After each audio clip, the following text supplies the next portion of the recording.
آج بھی اللہ باقی اور کل بھی اللہ باقی.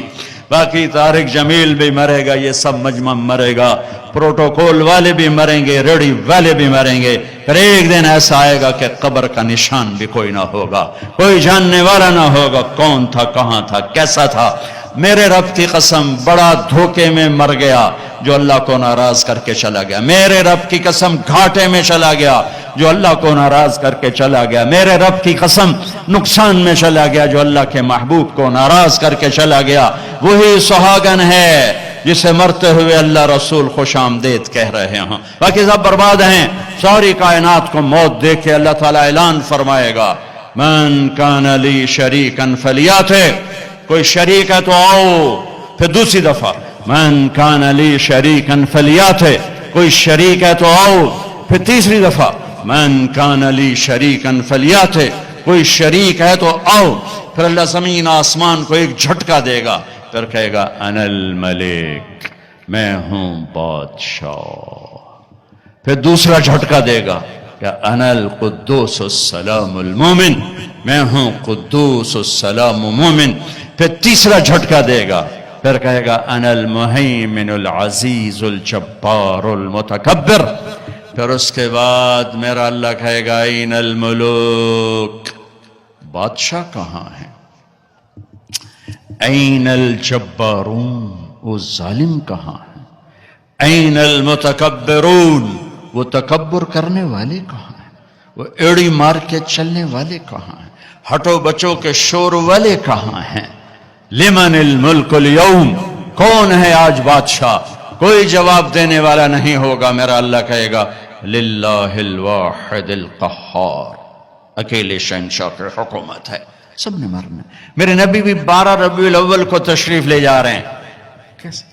29 صفر، مہینہ 30 کا نہیں تھا، 29 کا تھا. آپ کو عصر کے بعد سر میں درد ہوا، جنازے سے واپسی.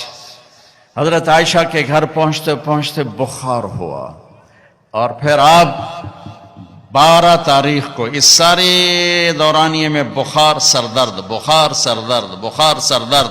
نمازیں پڑھا رہے ہیں، تشریف لا رہے ہیں، جانے میں 5 دن باقی ہیں. سارا مجمع غور سے یہ میری بات سنیں، جانے میں 5 دن باقی ہیں.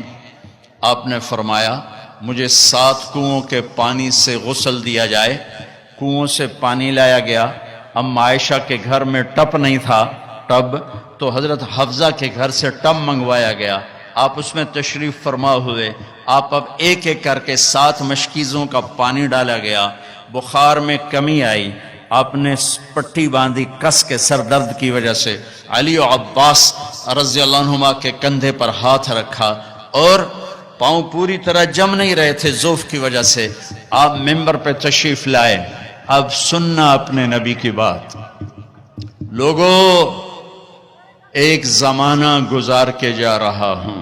میں نے کسی کا حق مارا ہو، مجھ سے اب لے لو. کسی کو تھپڑ مارا ہو، بدلہ لے لو. کسی کو چھڑی ماری ہو، بدلہ لے لو. قیامت کے دن میرے خلاف کوئی دعویٰ نہ کرنا. یہ وہ ہستی ہیں جن کی طفیل جنت ملے گی، جہنم سے نجات ملے گی. جن کی طفیل حساب کتاب شروع ہوگا، جن کی طفیل قوموں کی قومیں جنت میں جانے والی ہیں. فرما رہے ہیں مجھ سے یہاں بدلہ لے لو، میں حاضر ہوں، بدلہ لے لو. میں حاضر ہوں، کوئی حق مارا ہو حق لے لو. میرے بھائیو، میرا دیس اندھیروں میں ڈوبا ہوا ہے. اسی دیس میں پروان چڑھ کے اس عمر تک پہنچے ہیں. ظلم و ستم سے بھرا دیس ہے. میرے دیس کا مالدار ہی ظالم نہیں، طاقتور ہی ظالم نہیں. میرے دیس کا غریب بھی ظالم ہے، ریڑھی والا بھی ظالم ہے. اور کائنات کی سب سے عظیم ہستی فرما رہے ہیں میں نے کسی کا حق مارا ہو تو لے لو، یہاں لے لو. سب رونے لگے، کوئی نہیں بولا. آپ اترے، ظہر کی نماز پڑھائی. اس کے بعد دوبارہ ممبر پر تشریف لائے، اور پھر فرمایا کہ میں نے کسی کا حق مارا ہو، میں نے کسی کا حق دینا ہو، بولو. تو پھر ایک صحابی کھڑے ہوئے، کہنے لگے یا رسول اللہ، آپ نے میرے 3 روپے دینے ہیں، 3 درہم. تو آپ نے فرمایا ہاں میں نے دینے ہوں گے، پر مجھے ذرا یاد دلا دو. تو آپ تو وہ کہنے لگے آپ کے پاس ایک فقیر آیا تھا تو اس نے آپ سے مانگا، آپ کے پاس تھا نہیں تو آپ نے مجھے فرمایا تو دے دے تو میں بعد میں ادا کر دوں گا۔ یا رسول اللہ وہ 3 درہم آپ نے دینے ہیں۔ تو آپ نے فرمایا ہاں مجھے یاد آ گیا، میرے نبی کے گھر میں تو تیل نہیں تھا چراغ جلانے کو۔ جس رات کی صبح آپ دنیا سے گئے ہیں اس رات میرے نبی کے گھر میں تیل نہیں تھا، ایک چھٹانگ حضرت ام عائشہ پڑوسن سے تیل ادھار مانگ کر لائیں اور اس سے چراغ جلایا۔ تو آپ نے فضل بن عباس سے فرمایا کہ فضل میرے بھائی یہ میرا قرضہ تیرے ذمہ ہے۔ ان کا یا رسول اللہ میرے ذمہ ہے۔ پھر آپ تشریف لے گئے، نمازوں کے لیے آتے رہے۔ جمعرات عشاء کی نماز کے لیے یہاں تک آئے، سرانے سے غش کھا کے سرانے پر گر کے پھر اٹھ کے پوچھا عشاء ہو گئی؟ کہا جی انتظار ہو رہا ہے۔ پھر آپ اڑنے لگے، پھر چکر آیا، پھر سرانے پر سر رکھ دیا، پھر تھوڑی دیر کے بعد افاقہ ہوا، کیا نماز ہو گئی؟ کہ یا رسول اللہ انتظار ہے۔ پھر آپ اٹھے، پھر پوچھا نماز ہو گئی؟ کہ یا رسول اللہ انتظار ہو رہا ہے۔ تو آپ نے فرمایا مرو ابا بکر فلیصلی، ابو بکر سے کہو نا میری جگہ نماز پڑھائے۔ ابو بکر پیچھے کھڑے تھے، عمر پہلی صف میں تھے، صحابہ نے عمر کو آگے کر دیا کہ نمازی پڑھانی ہے۔ جب انہوں نے اللہ اکبر کہا اور اللہ کے نبی نے سنا تو آپ نے کمرے کے اندر سے اعلان فرمایا عمر کو پیچھے کرو، ابو بکر کو آگے کرو، میرے رب کا فرمان ہے میرے مصلی پر ابو بکر کے سوا اور کوئی کھڑا نہیں ہو سکتا۔ نماز کو روکا گیا، ابو بکر کو آگے کیا گیا، اور آپ نے عشاء جمعرات کی 5 نمازیں ہفتہ اتوار، جمعہ ہفتہ اتوار 5 نمازیں، یہ سو پیر کی 16۔ ہفتے کے دن ظہر کی نماز پر ابو بکر نماز پڑھا رہے ہیں، میرے نبی وہاں سے آتے ہیں آہستہ آہستہ چلتے ہوئے آسرے کے ساتھ، ابو بکر کی نظر پڑتی تو ایسے پیچھے ہٹنا شروع ہو جاتے ہیں ایسے کہ اب شاید میرے نبی مصلی پر کھڑے ہوں گے، تو ایسے ہوتے ہیں ایسے۔ تو آپ نے ہاتھ کا اشارہ کیا کھڑے رہو کھڑے رہو، تو وہ پھر ایسے آگے ہو جاتے ہیں۔ تو میرے نبی الٹے ہاتھ آ کر ابو بکر کے پاس نیچے بیٹھ کر ظہر کی نماز ادا فرماتے ہیں اور پھر کمرے میں تشریف لے جاتے ہیں۔ یہ آپ کی آخری آمد تھی امت کے پاس۔ پھر اس کے بعد آپ باہر نہیں تشریف لائے، پیر کا دن آ گیا، فجر کی نماز صحابہ پڑھ رہے، آپ نے ایسے ذرا سا دروازہ کھولا اور اپنی امت کو یوں دیکھا۔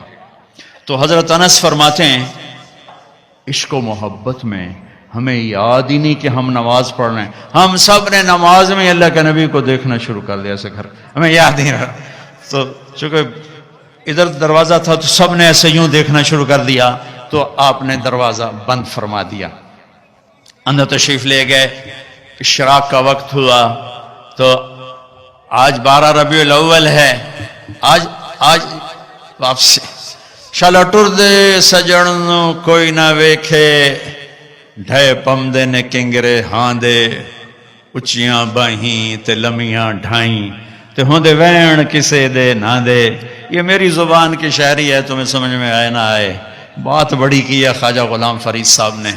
تو آپ نے تمام ازواج کو بلایا، تمام بیگمات کو بلوایا، سب کو ملے، بات کچھ نہیں کی، ملاقات کی، رخصت فرما دی۔ پھر اپنی بیٹی فاطمہ کو بلوایا، ان کو پاس بٹھایا، ان کے کان میں کہا بیٹی آج میں جا رہا ہوں۔ تو وہ رونے لگی، تو آپ نے فرمایا ادھر کان قریب کرو، پھر قریب ہوئی، کرو نہیں، سب سے پہلے تو میرے پاس پہنچے گی۔ 6 ماہ کے بعد بیٹی بھی اپنے باپ کے پاس پہنچ گئی، صرف 24 سال کی عمر میں، 24 سال کی عمر میں۔ اس کے بعد علی کو بلایا، داماد، ان کا سر اپنی گود میں رکھا اور ان کے سر پر کمر پہ ایسے ہاتھ پھیر رہے ہیں، ہاتھ پھیر رہے ہیں، ہاتھ پھیر رہے ہیں، دعا دے رہے ہیں، دعا دے رہے ہیں، رخصت فرمایا۔ پھر سب سے آخر میں حسن حسین کو بلایا اور جو ہی گلے سے لگایا ساتھ ہی آنسو شروع ہو گئے، ساتھ ہی رونا شروع ہو گیا۔ مجھے لگتا ہے، میں نے کہیں پڑھا تو نہیں، لگتا ہے آگے دیکھ لیا ہوگا کہ ایک نواسہ زہر میں تڑپ رہا ہے اور ایک کا سر کٹ کے نیزوں پہ چڑھ رہا ہے۔ اس منظر نے رلا دیا، اس منظر نے رولا دیا، لیکن کچھ نہیں بولے، چپ کر کے رخصت فرما دیا۔ تھوڑی دیر گزری تو جبریل آ گئے، اندر آ کے کھڑے ہو گئے۔ آپ نے فرمایا کیا بات؟ عرض کی ملک الموت دروازے پہ کھڑا ہے، اندر آنے کی اجازت مانگ رہا ہے۔ ہاں، جہاں موت پوچھ کے جائے وہ کیا دربار ہے۔ آپ نے فرمایا آ جائے۔